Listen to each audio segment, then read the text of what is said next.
Sunrisers Hyderabad और Kolkata night Riders के बीच हुए उस पागल कर देने वाले मैच को डिकोड करेंगे। तो चलिए बिना किसी देरी के इस रोमांचक सफर की शुरुआत करते हैं और समझते हैं कि मैदान पर असल में क्या हुआ था।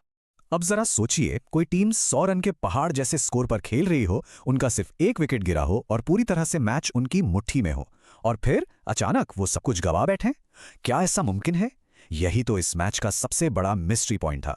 इस अचानक हुए मोमेंटम शिफ्ट ने स्टेडियम में बैठे हर एक फैन को हैरान करके रख दिया था। चलिए इसी दिलचस्प कहानी की तह तक चलते हैं। तो सबसे पहले बात करते हैं एसआरएच के उस धमाकेदार पावर प्ले की। मैच शुरू हुआ और हैदराबाद की ओपनिंग जोड़ी मैदान पर ऐसे उतरी जैसे आज तो बस कहरी ढाना है। ट्रेविस हेड का वो अग्रेसिव स्टैंस, मतलब पावर प्ले में तो बल्लेबाजों ने पूरी तरह से टॉप गियर लगा दिया था। मैदान के हर कोने से बाउंड्रीज बरस रही थीं। उनकी उन क्लासिक और ताकतवर शॉट्स ने केकेआर के तेज गेंदबाजों की लाइन और लेंथ पूरी तरह से बिगाड़ कर रख दी। ऐसा लग रहा था कि आज तो हैदराबाद एक बहुत ही विशाल स्कोर खड़ा करने वाली है। और ये नंबर देखिए, 61। ये कोई मामूली आंकड़ा नहीं है। सिर्फ 28 गेंदों में ट्रेविस हेड ने ये तूफानी 61 रन ठोक डाले। ये स्कोर अपने आप में इस बात का सबूत था कि एसआरएच शुरुआत में कितनी हावी थी। इरादे एकदम साफ थे, फील्ड पाबंदियों का पूरा फायदा उठाया जा रहा था, और सच कहूं तो केकेआर के बॉलर्स उस वक्त बेबस नजर आ रहे थे। लेकिन पिक्चर अभी बाकी थी। यहां से आता है वो गेम चेंजिंग ट्विस्ट जिसने पूरा मैच पलट कर रख दिया। जो टीम 100 रन के स्कोर पर सिर्फ एक विकेट खोकर एकदम मजबूती से खड़ी थी, वो अचानक ताश के पत्तों की तरह कैसे बिखर गई। केकेआर के स्पिनर्स ने पिच की धीमी गति का जो फायदा उठाया है ना, वो सच में मास्टर क्लास था। मिडिल ओवर्स में गेंद की गति में जो बदलाव हुए, उसने बल्लेबाजों को पूरी तरह से चकमा दे दिया। ये इस बात का परफेक्ट उदाहरण है कि कैसे अचानक बदली हुई रणनीतियों के सामने एक तूफानी शुरुआत भी धरी की धरी रह जाती है। अब जरा इस जादुई कमबैक के पीछे के हीरोज को देखिए। वरुण चक्रवर्ती अपने 4 ओवर में सिर्फ 36 रन और 3 बड़े विकेट। उनकी मिस्ट्री स्पिन तो बल्लेबाजों के सिर के ऊपर से जा रही थी। और साथ में कार्तिक त्यागी ने भी 4 ओवर में 30 रन देकर 2 क्रूशल विकेट निकाले। इसके बाद सुनील और बाकी गेंदबाजों ने एकदम विकेट टू विकेट गेंदबाजी करके बिना कोई रूम दिए उस खतरनाक बैटिंग लाइनअप की पूरी तरह से कमर तोड़ दी। नतीजा क्या हुआ? इतनी धाकड़ शुरुआत के बाद भी सनराइजर्स की पूरी टीम 19 ओवर में 165 पर ही सिमट गई। मतलब जो स्कोर आराम से 200 के पार जाता हुआ लग रहा था, वो इस कसी हुई बॉलिंग के सामने एक एवरेज टारगेट बनकर रह गया। डेथ ओवर्स तक आते आते तो पूरी टीम ही पवेलियन लौट गई। अब केकेआर के सामने थे 166 रन।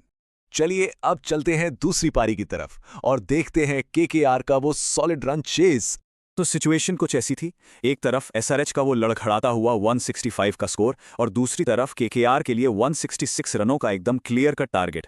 पहली पारी की उस भारी उथल-पुथल के बाद जब केकेआर के ओपनर्स मैदान पर आए तो उनका इरादा बिल्कुल साफ था।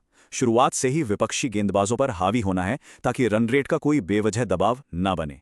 और इस रन चेस का सबसे अहम हिस्सा साबित हुई अंकुरिश रघुवंशी और अजिंक्य रहाणे के बीच की ये 84 रनों की शानदार पार्टनरशिप।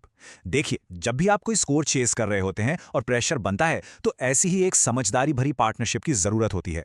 इस जोड़ी ने बहुत ही सूझबूझ से गैप्स ढूंढे, लगातार स्ट्राइक रोटेट की और मैच को पूरी तरह से अपने कंट्रोल में ले लिया। अगर हम इन आंकड़ों पर नजर डालें तो आप देखेंगे कि ये जोड़ी कितनी परफेक्टली बैलेंस थी। रघुवंशी ने अग्रेसिव खेलते हुए 41 गेंदों में 52 रन जड़ दिए, जिसमें 4 चौके और 2 शानदार छक्के शामिल थे। वहीं दूसरी तरफ एक्सपीरियंस से भरे रहाणे ने एक एंड संभालते हुए 25 गेंदों में 3 चौकों के साथ 28 रनों की बहुत ही संयमित पारी खेली। एक तरफ से एंकर रोल प्ले हो रहा था तो दूसरी तरफ से बड़े शॉट्स आ रहे थे। ये कॉम्बिनेशन बिल्कुल हिट रहा। तो चलिए अब बढ़ते हैं इस मैच के फाइनल नतीजे और अपने कंक्लूजन की तरफ। इस पूरे चेज के असली हीरो बिना किसी शक के अंकुरिश रघुवंशी रहे। दबाव के मोमेंट्स में उन्होंने जो अपनी फैबुलस 50 पूरी की और जिस तरह के मैच विनिंग स्ट्रोक्स खेले, वो सच में देखने लायक था। स्पिनर्स के खिलाफ उनका फुटवर्क एकदम गजब का था, जिससे उन्हें खुलकर खेलने का मौका मिला और केकेआर के ऊपर से सारा का सारा प्रेशर हट गया। और इसी के साथ केकेआर ने यह मुकाबला बड़ी ही शान से 7 विकेट से जीत लिया। 18.2 ओवर्स में 169 रन्स का स्कोर बोर्ड पर लग गया। 100/1 पर फंसी हुई बाजी को पलटना, कसी हुई बॉलिंग करना और फिर इतनी सॉलिड बैटिंग के साथ उसे फिनिश करना, यह सच में एक कंप्लीट टीम एफर्ट था। पूरे मैच के दौरान सस्पेंस का जो लेवल था, उसने हम सब